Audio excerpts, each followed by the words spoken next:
Live from Hollywood and from New York, it's the Steve Allen Show. Coming up this hour, Herb Sargent, Bob Einstein. This is Mark Simone. And now, here's Steve Allen. Very much, Mark. Howdy. Hello, gang. Hello. And today, I am determined to read my financial career by the eminent Canadian humorist Stephen Leacock. Oh, yeah? Well, I will not be gainsaid. I have War and Peace here, and I intend to read it. I tell you what, you read War, I'll read Peace. Whenever the twain shall be marked. We've got stacks of books here, and we're going to read them. Wonderful. We also have funny man Joe Baker. I couldn't hear with the music, whether you mentioned that or not. English funny chap. And in fact, I propose to read something from his biography. All right, well, we'll get to that and more in just a moment on the Steve Allen Show on the NBC Radio Network. Is Herb there? Okay.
You're listening to The Steve Allen Show on the NBC Radio Network. We hope you'll join us every day at this time.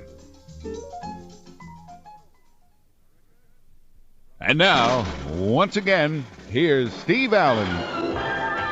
Hello, America. From the corner of Donder and Bliss in downtown Hollywood, this is your Hollywood correspondent, Steve Allen. As I say, enough to drive even myself crazy. However, it won't be long now. I have in hand a brief biography of Joe Baker. You know Joe, don't you, Herb? Yes, we've never met, but I do feel like I know him. I've seen him so much. Why do I... Or I've seen so much of him, and there is a lot of him, right. Why do I associate your name with the Copycats? Did you ever work on that show? No. Okay, then I do that because I'm mistaken. No. In any event, Joe did. I'll just read this. But there was a guy who did me, who worked for it. That's very funny. No, it's not. I not only laughed at it, I evaluated it because not everybody understands why I laugh. So here we go. Who do Roger Moore, Sir Laurence Olivier, and Prince Charles have in common? Each has been profoundly influenced by actor-impressionist writer Joe Baker. Quote, Roger Moore was my captain in the Army. As a sergeant, I can't say that I saved his life. Well, maybe I can. He's not reading this, is he? Joe's biggest acting challenge came when he was asked to tutor Sir Olivier, who dropped by his dressing room following a cabaret performance. Quote, my tongue fell out. I stood to attention when Sir Laurence and his wife greeted me backstage. Well, they were expecting... Well, go ahead and finish the story. Oh, they were expecting their... Do we have to stop for a commercial point? No. We already did that. Okay, good. They were expecting their first child, and he asked if I could teach him to speak like Donald Duck, as he'd heard me perform in my act. After much huffing and puffing, he finally got it. He's not listening to this, is he? Anyway, the only thing I asked of him was not to use the duck voice in the nightclubs because it was part of my act. He assured me he would only speak to his new child in the duck voice and only use it in public at the National Theatre. The future King of England was a big fan of Joe's when he starred in the kids' shows Crackerjack. Though I never met Prince Charles, I trust I will if ever I receive a knighthood. He is reading this, isn't he? Born in London, Joe arrived in Hollywood December 18th, 1975, to guest on The Rich Little Show, having gained a large American following as a member of the Copycats. Parenthetically, that was a program which featured impressionists. Joe quickly became a regular variety performer on the Steve Allen Comedy Hour, Donnie and Marie, The Big Show, and many others. Off-camera, Joe has supplied the voices for many of TV's favorite cartoon characters. So that tells you who those of you is Joe Baker there now? Baker is. He's not in the studio. Well, on the line, guess who's here? Don't tell me. It's Phil Baker. It's Bob Einstein. What a weird coincidence. Why? Why is it weird? What makes it weird? Because I just mentioned Phil Baker, and he worked with Parky Carcass, didn't he, your father? No, I don't believe so. Well, I know things about your father that until now I've never revealed publicly. Oh. But that's one of them. Well. For those of you who don't know what we're talking about, which I guess basically constitutes almost the entire human race, statistically speaking. Whoa! No, I mean, how could they know about Phil Baker? Phil Baker worked with Harry McNaughton. Yes, that's true. Yeah. Right? Who played a character. Beetle and Bottle. Character named That was a Bottle. long time ago. Phil Baker's an older man now. Yes, his heyday was before There hay. was one day when he made hay. He played the accordion, didn't he? Yes, he did. And the 1930s and 40s. You know what this sounds like? It sounds like kind of a game show. Yeah. And Herb keeps getting more and more answers, and Steve's voice goes higher and higher because it's like we're getting closer to the jackpot. But there are answers and no questions. That's I the know. problem. That's what I like about the show. Yeah. That's what I like about the South. I'll tell you about a place called Do-Wah-Diddy. It ain't no town and it ain't no city, but it's awful small and it's awful pretty. Well, Do-Wah-Diddy. That's a minor key version of Phil Harris's famous song. Not many people today know Phil Harris. All right, let's bring him up to date then. Michael Jackson. Remember the other day we were talking about yawning and the guy that did all the research into yawning? Yes? Yes, what have you found out? We have an update. Do you know that yawning, in many cases, is a sign that, not that the person is tired, but that they're very quietly picking a fight with you? Are you Really? kidding? It says yawning, often considered Uh-oh. Well, That was a regular barroom brawl, that yawn. I would say that if this is true, for the last year and a half, Steve has been trying to beat the you-know-what out of us. It says yawning, often considered a sign of fatigue, is actually related to aggressive behavior. That's fascinating. I don't know in what country that is. I've never seen a fighter right before he gets yawn before he comes out of the corner. But in many hours of research, they discovered that yawns are fighting words in not only humans, but fish and primates. Also, I've never seen a guy pull me over in a car and go, It says people yawn in situations they perceive as threatening. It's interesting. What are you getting this out of? What is this? What magazine is this? It's a very reputable publication. What's it called? It's called Likely Stories. Called Make Up This. No, it's one of the nation's leading journalistic publications. Why don't you give us the name and we'll yawn on it? Called the Shopping News.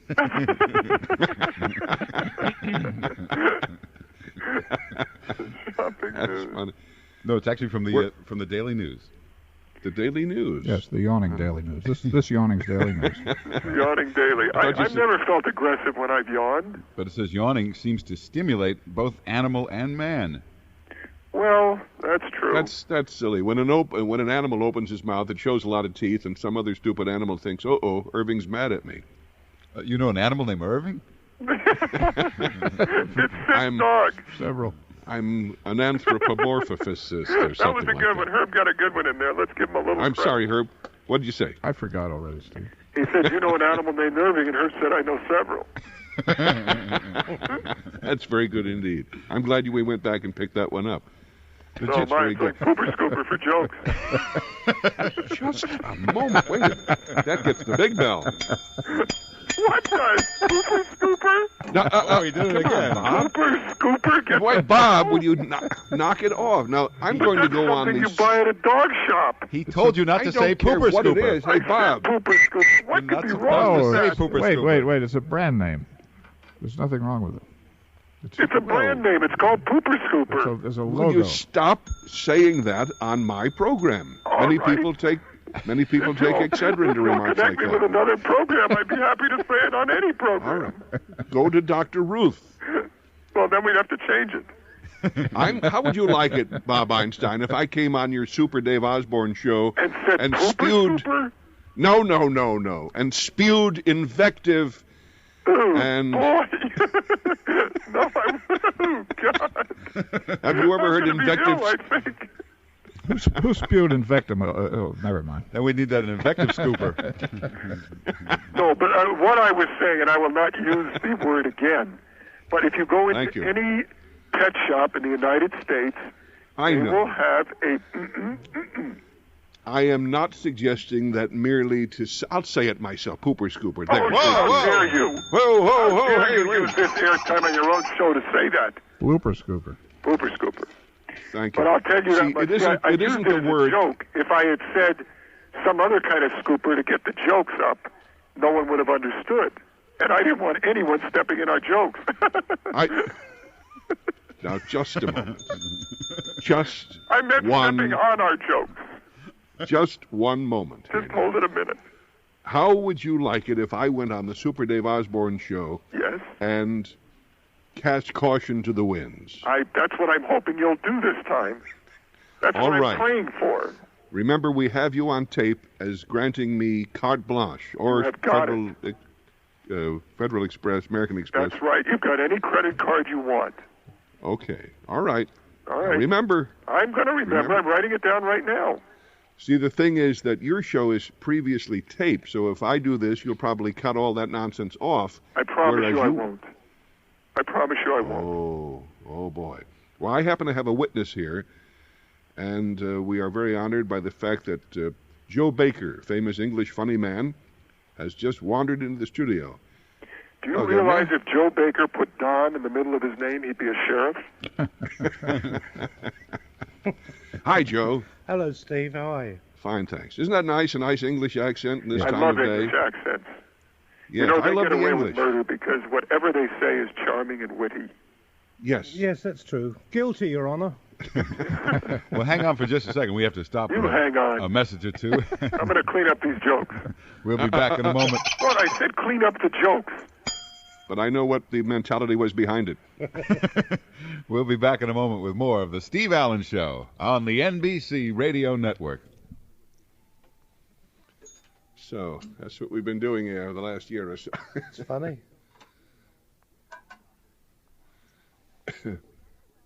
Bob Einstein has this new cable show called Super Dave Osborne. Super funny. He's the guy that's been working with John Biner for the last several years. Bizarre. Bizarre, right, yeah. Big fan. Yeah. In fact, he's, to me, I think one of the best straight men in the business. He is that too, yeah. He keeps that blank face. But on this show, he gets the chance to wild it up. Be the best straight man.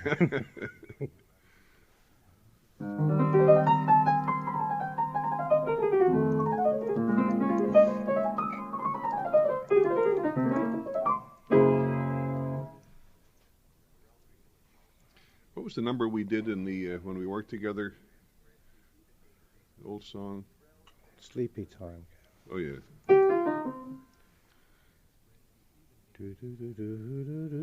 What's your key? Do you know? Bit higher than that. Sleepy time, girl, you're turning night into day. Sleepy time, girl, shadows away. Silvery star fades out of sight. Jim Neighbors, please give me one little kiss before we whisper goodnight. Engelbert Humperdinck, it's getting late and dear, your pillow's waiting. Sleepy time, gal, when all you're dancing. And this is me. Let's try that. You want to? Yeah. All right. When we did the show together in Nashville. Oh, that's right, yeah. Because I was very thrilled at the fact that all those people. Mm-hmm. Those Hicks. You're on the Steve Allen Show on the NBC Radio Network. You're listening to the Steve Allen Show. On the line from Los Angeles, Bob Einstein, star of the Super Dave Osborne Show on Showtime. And once again, here's Steve Allen. And now I'd like to give you my impressions. Joe Baker's a great impressionist, and impressions are very big. We do first impressions. My impression, ladies and gentlemen, of RoboCop yawning. Next. Perfect. By the way, Joe Baker is a great impressionist, and he does, well, we have that old 4-second delay echo back again, which is lovely. Joe Baker not only does impersonations, but he can do them in a musical context. Joe, would you favor us with just a chorus? Well, I'd love to. It's very nice of you. Whoops. Let me just answer this call. It could be my agent. What do we have happening, folks? Are we still on the air? Bob hung up on us. Okay. A consummation devoutly to be wished. In any event, we're going to ask Joe. We already have, and he's accepted. What selection would you like? Well, I did all the singing impressions brilliantly. Mm-hmm. Although I say it myself, you know, Rich Little and all the other guys call me and say, how do you do it? Yeah, it's that's a true. secret. I wouldn't share with them because... You're the king of that. Thank you, Steve. You know, it's one we did together in Nashville, and they adored it. Yes. Because that night, if you remember, without any rehearsal, I changed the entire set and did all country and western singers. Yes, that's true. Yeah, because Terry was there. He suggested it. I Terry thought, Gibbs, I yes. don't think I'm going to have the time, to do the transformation. But he works it out, and we did it, and it was wonderful. Now, if you folks could see this, of course, we're on radio, but if you could see it, you'd see he goes from one great singer to another, and it's a thrilling spectacle. Should we just try one chorus? Of if you can what's remember the song?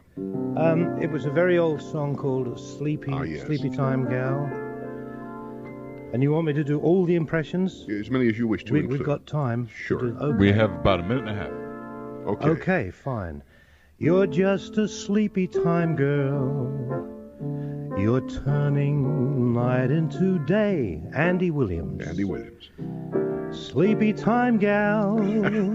You've danced those those shadows away. Tom Jones, before each silvery star fades out of sight. Jim Neighbors, please give me one little kiss before we whisper goodnight. Dolly Parton, it's getting late and dear, your pillow's waiting. Sleepy time, girl. The Bee Gees, when all your dancing is through. Connie Stevens, sleepy time, gal. I'm gonna find that cottage for you. And this is me. Yes. You'll learn to cook and to sew. What's more, you'll love it, I know. Yeah. When you're a stay-at-home, play-at-home, 8 o'clock sleepy time. Oh, I forgot Elvis. Gal. That's it. Fantastic, Joe. Thank you. Isn't that great, Herb? It was a great Tom Jones. A terrific Tom Jones. Thank you. It did stand out. Tell me something. Why do people with British English accents lose those accents when they sing standard Well, songs? we don't actually have an accent. You do. I mean, we did invent the language, after all, That's you know. true. That's true. There's been a lot more dichotomy, if David Susskind rest in peace, between how one speaks and how one sings since white folks got with rock music. Because if you meet the average rock singer, he just sounds like anybody else. Hi, Steve. Hi, Tom. How's it going? Pretty good. How's your sister? Oh, fine. She's out of the hospital now. Well, tell the family I said hello. Okay, give my best to Jane. That's how it sounds when you talk to the average rock singer. Right. But then they go on the stage and they go, well, I want my pretty woman gonna stay there when I get up and once on time. One more time. Yeah. That's the driver. Yeah, So- it's true. So it's like Jekyll and Hyde. They change into somebody else. That is actually, it is true, because all joking apart, in England, there are some hit singers. I mean, there's Tom Jones, who's a Welshman. Yes. Well, hang Sounds... on. Hang on for just Sorry? a second. We just have a commercial interruption and then we'll resume. Oh, okay, In a moment I'll- on the Steve Allen Show on the NBC Radio Network.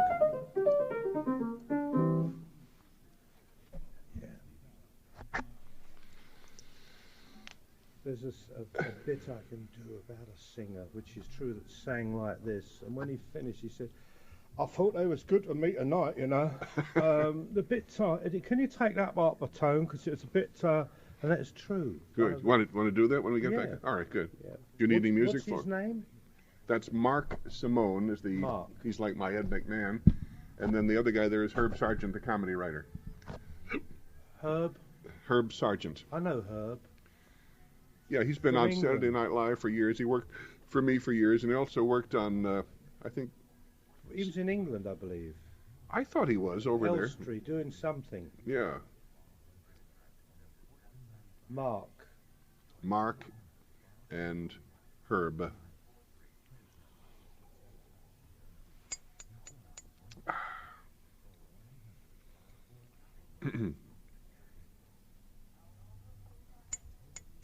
He might have been on Kraft Music Hall. Maybe that's what he was working on.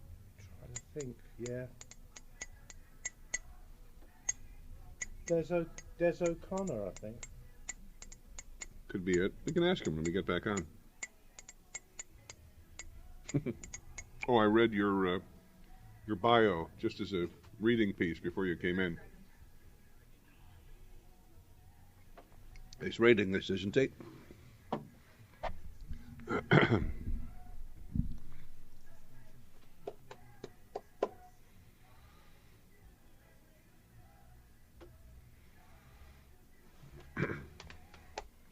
You're listening to the Steve Allen Show, and once again, here's Steve Allen.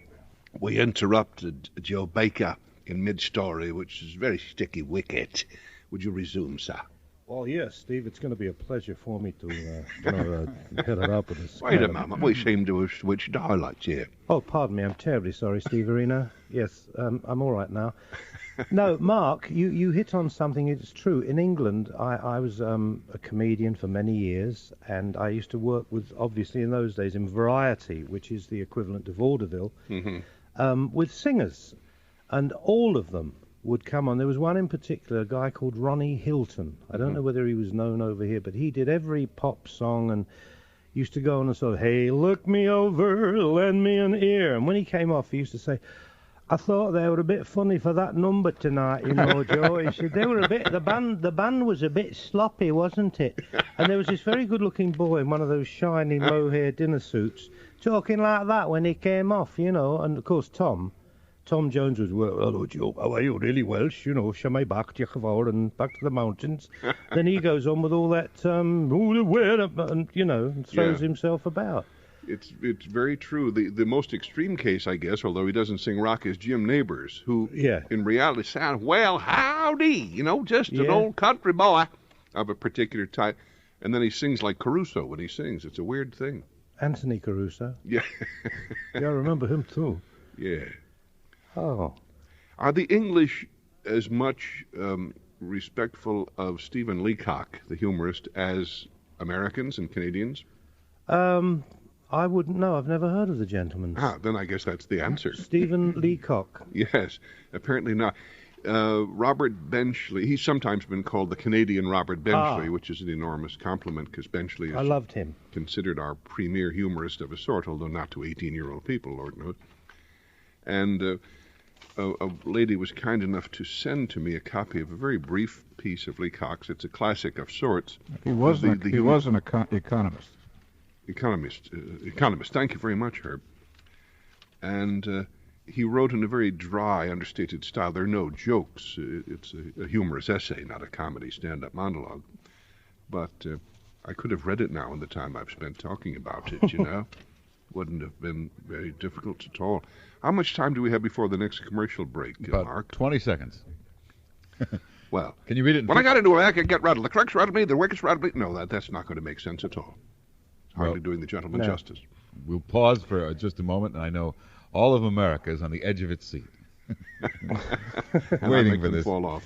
We'll be back in a moment with more of the Steve Allen Show on the NBC Radio Network. The lovely story of Montgomery, when he was such a conceited man. If you saw the film Patton, everybody would know. It's a true story. And on Easter Sunday, they asked him to read the lesson for all the troops in the desert, and they've made an altar on it's true. And they said, and today to read our lesson, the Right Honourable Field Marshal Bernard Montgomery. And he came and said, the Lord Jesus Christ once said, and I must say I do agree with him. Why'd you tell that? Yeah, because it's... That's funny. When you talk about wits, I'm sorry I didn't know that gentleman. We had No. It's really the answer. I didn't know whether he was that known in England. Probably not. His heyday was the 20s and 30s anyway. He's long out of it, but... There's a fellow who does a one-man show as Leacock in the way that Hal Holbrook does as Mark Twain.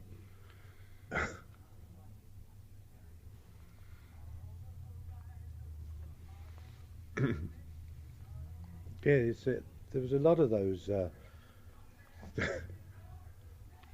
I'll pick it up from. I'm sorry I didn't know that. What was his name again? Stephen Leacock. Oh, yeah. Leacock. Because we do have some humorists that are not entertainers. Sure.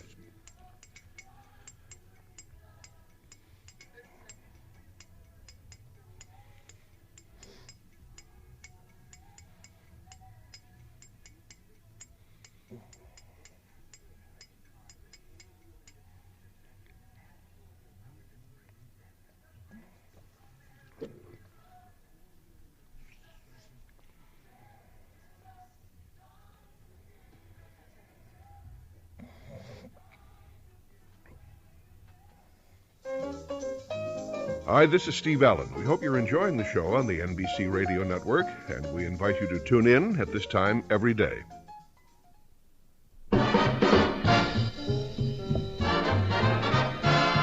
You're listening to the Steve Allen Show. Our guest is Joe Baker. Herb Sargent is with us. This is Mark Simone, and once again, here's Steve Allen.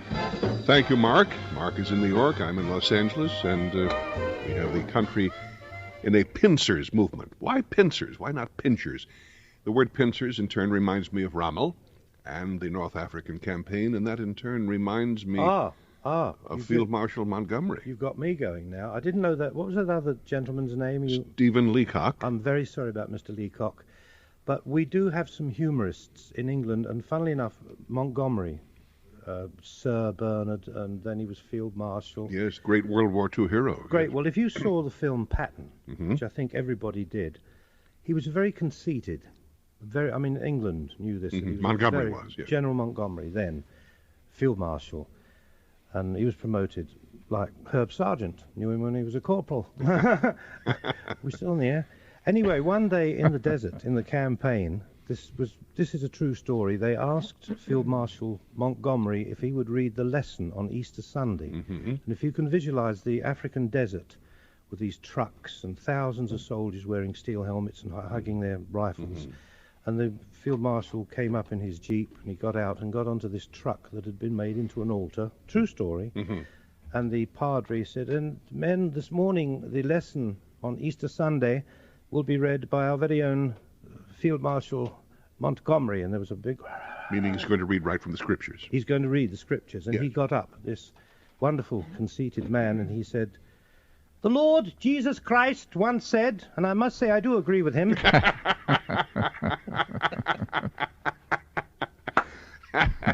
That's funny. Fortunately, he agreed with them. It could have been even worse. Remember Montgomery's two prime rules of warfare? What were those? He said, never invade China and never invade Russia. Ah.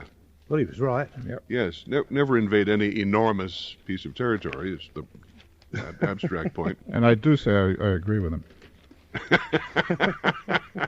Mild-mannered fellow that you are.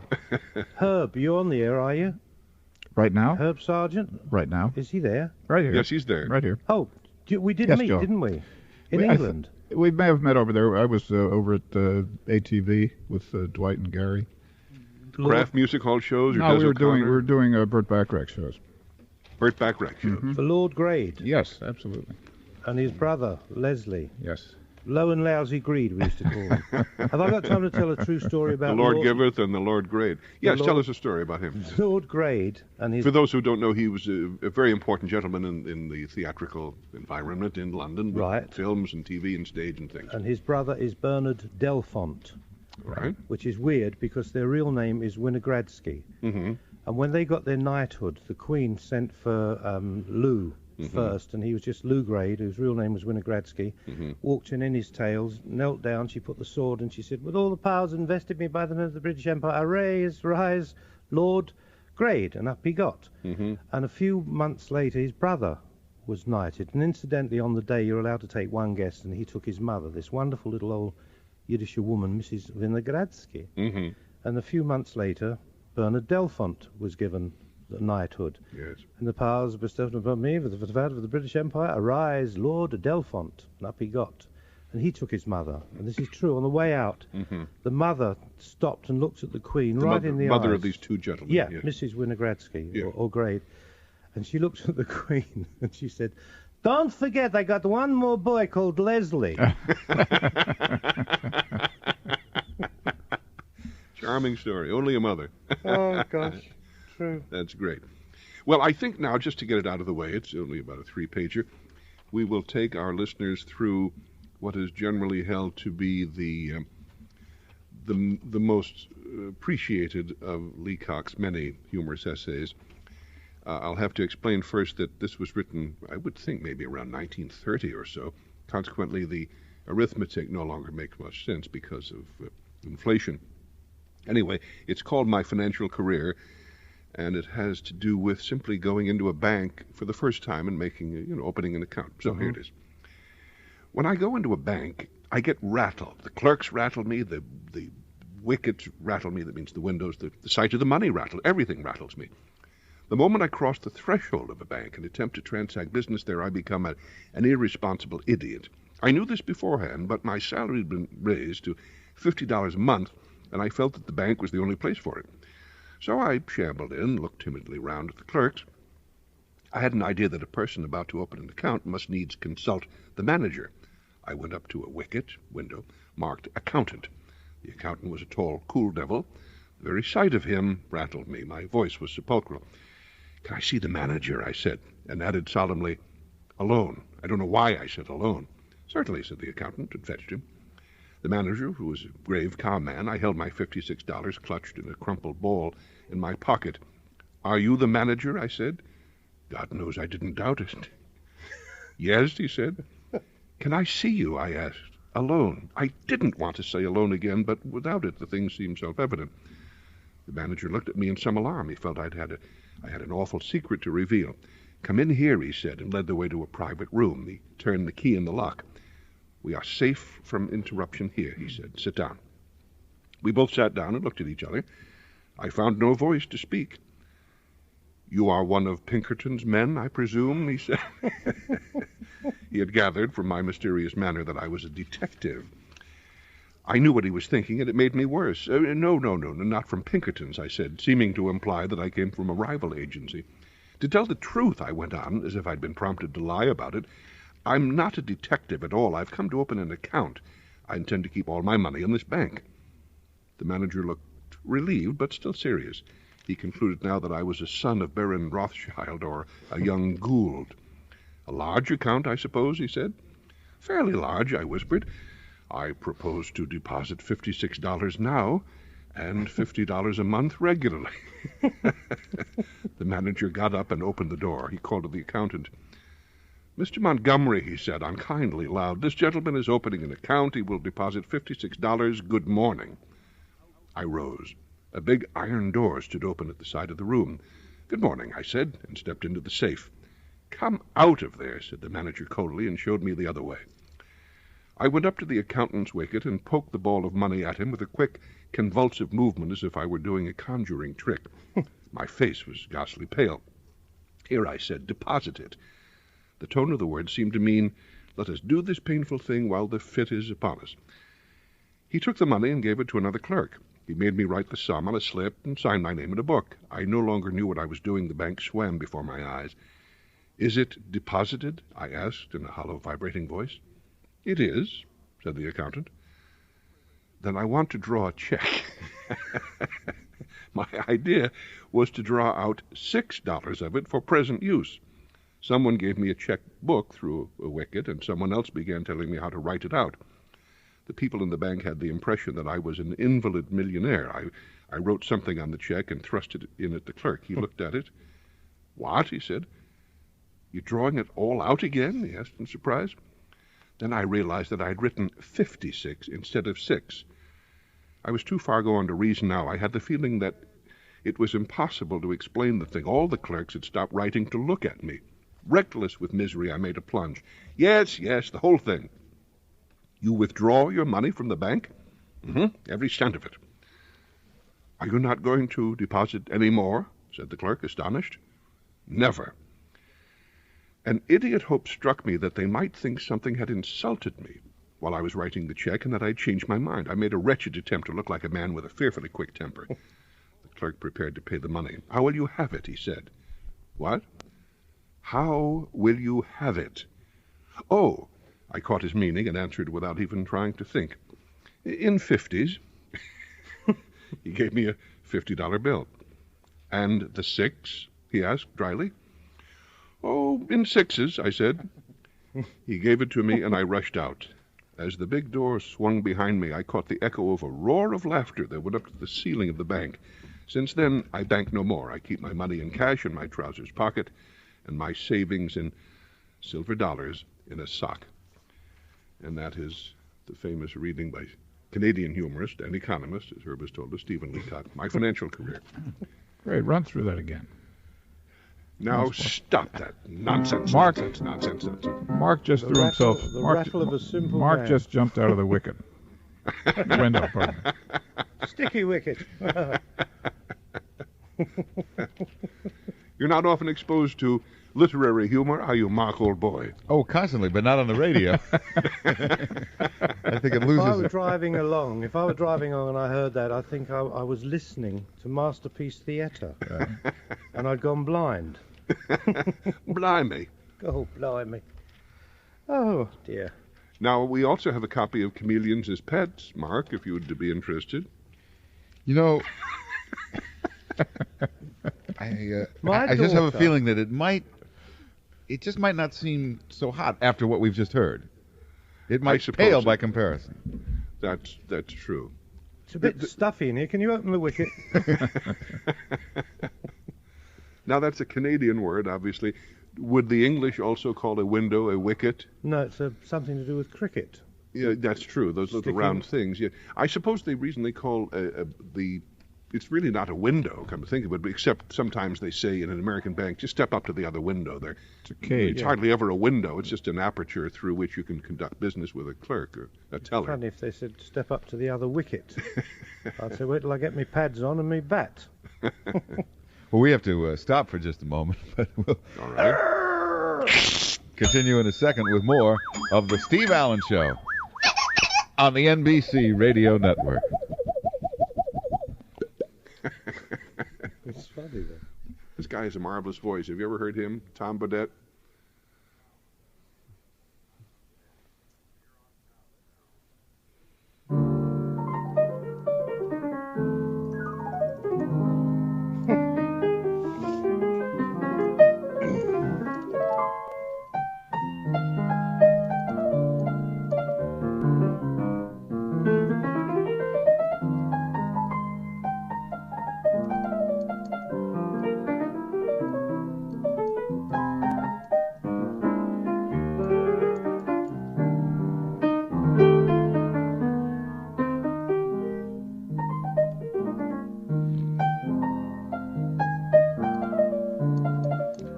A great joke, yes. Have you heard about the man who was abandoned, brought up with a pack of wild dogs in Alaska? I wonder if I could do it. It goes on and on. Is it clean?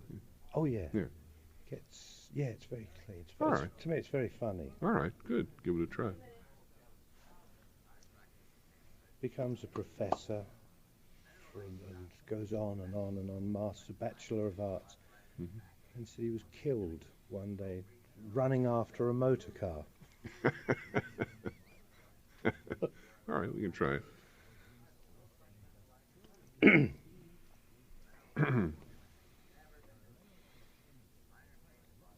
Oh, do we have those Joe Stafford records in New York, by the way? Great. Hello, this is Steve Allen. Glad you joined us to laugh it up. Hope you stay tuned to the Steve Allen Show on the NBC Radio Network. You're listening to the Steve Allen Show. Joe Baker is our guest. Herb Sargent is here. This is Mark Simone. And once again, here's Steve Allen. Thank you very much for the corner of Rack and Pinion. This is your obedient Hollywood correspondent. We've had a request. We're talking... Yes, what's that? Get off the air? No, listen, we'd like you to read Bonfire of the Vanities for us now.